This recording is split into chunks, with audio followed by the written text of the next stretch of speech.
One of the most impressive things to watch in all of bartending is the layering of a drink. When you have different ingredients resting neatly on top of each other, creating an array of colors in a glass. In this lesson, we're going to show you how to do that. And trust me, once you master this skill, you are going to go to parties and literally blow people's minds. Let's get started.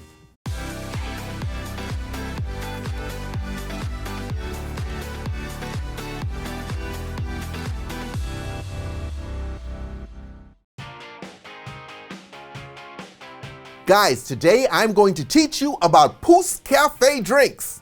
What the hell are POUSSE-CAFÉ drinks? I'm talking about layered drinks. That's their proper name. And the reason why you want to know how to make a layered drink is because they're some of the prettiest drinks in all of bartending.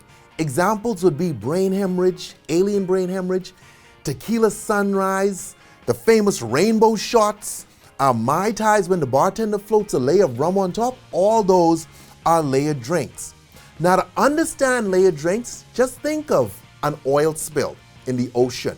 The tanker spills oil and the oil floats on the water. That's right, the water is a liquid, oil is a liquid. However, the water is more dense, so the oil floats on top. And that's the way density works. So how do we apply that in the bartending world? Liquids are more dense when they have a low alcohol content and they're high in sugar. So grenadine, creme de cassis, loaded with sugar, and those often sink to the bottom. Higher the alcohol content, the lower the sugar, those tend to float. Examples would be Bacardi 151, absinthe. They float on top of drinks. That's why the bartender is floating that high proof rum on top of your Mai Tai. So the best tool for layering is a bar spoon. This right here is a jelly bean shot, blue curacao, pineapple juice, cherry vodka. So watch this. I start off with my blue curacao. I don't need to use my spoon because this is just the first layer, so we just put that in there and that's fine. The next ingredient is pineapple juice. I can't just pour my pineapple juice in because it's gonna mix together, so I need something to slow that flow down, to break it up, to spread it out, because I need this liquid to rest on top of that liquid. That's where the bar spoon comes in. So now there are two ways you could do it. You could use the back of the spoon or you could use the front of the spoon. It's totally up to you. Most people use the back, but because it's such a tight glass, I'm gonna just use the front. And I can let it rest right on the liquid that I want it to rest on, and so I could just pour it into the cup of the spoon and just let it flow out. Now there is some mixing taking place, and that's intentional because the sugar content between blue curacao and pineapple juice are pretty close together, and I wanted to create a nice gradient. So there's some mixing and some separation. So another way that you could use a spoon when layering, you don't have to use the front or the back. You could also use the spirals on the spoon. So I could rest this right there in my liquid. I could put this cherry vodka here and just let it run down the spirals. And it's a cool way to show off for your friends as you lay your drink. But Sky, I don't have a bar spoon. Fear not, my son, or my daughter, or my friend, whatever you are, I got you covered. Right here are the ingredients for B52 Bomber, very popular layered shot. So you have coffee liqueur, Irish cream, Grand Marnier. So watch this one. There will be no spoon. Now I can just pour this one straight because why? It's the first layer, it doesn't matter. So now my Irish cream, I'm not using a spoon. What I'm gonna do is I can use the side of the glass, kind of an artificial spoon. We create that nice wide surface area and we just let our liquor run down and just drizzle on top.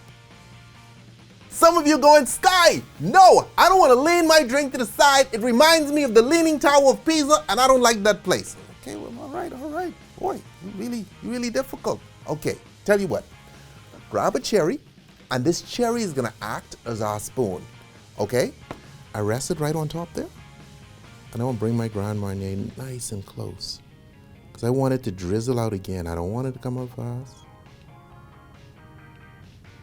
Just a nice little drizzle.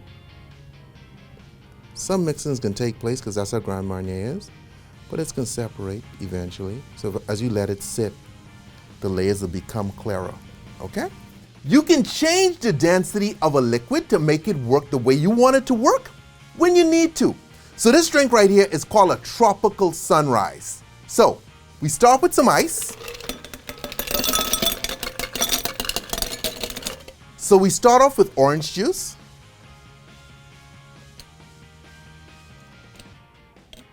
It's a tropical sunrise. Whenever you hear sunrise or sunset in the name of the drink, it usually refers to grenadine that's drizzled in, okay, to create that sunset or sunrise look, that orange, reddish, yellowish look. And so that's what we have going on here. And you notice the grenadine, because it's so dense, it automatically sinks to the bottom. I want the top of this drink to be green, okay? So I have here Midori. Midori is high in sugar, just like this orange juice. If I pour Midori on here, the two of those are just gonna mix and I can get this yellowish greenish drink, which is cool, but that's not what I want. I want it to separate properly. So here's what I do. I'm gonna change the density of Midori. So I put some Midori in here, and now I'm adding more alcohol to it. Remember, the higher the alcohol content, the less dense and more likely it is to float. So I'm getting some vodka in. You could shake this, you could stir it, it doesn't matter. I can just give it a little stir, just to make sure the two of those properly mixed. And now I'm gonna grab my spoon and just float this Midori right off the top.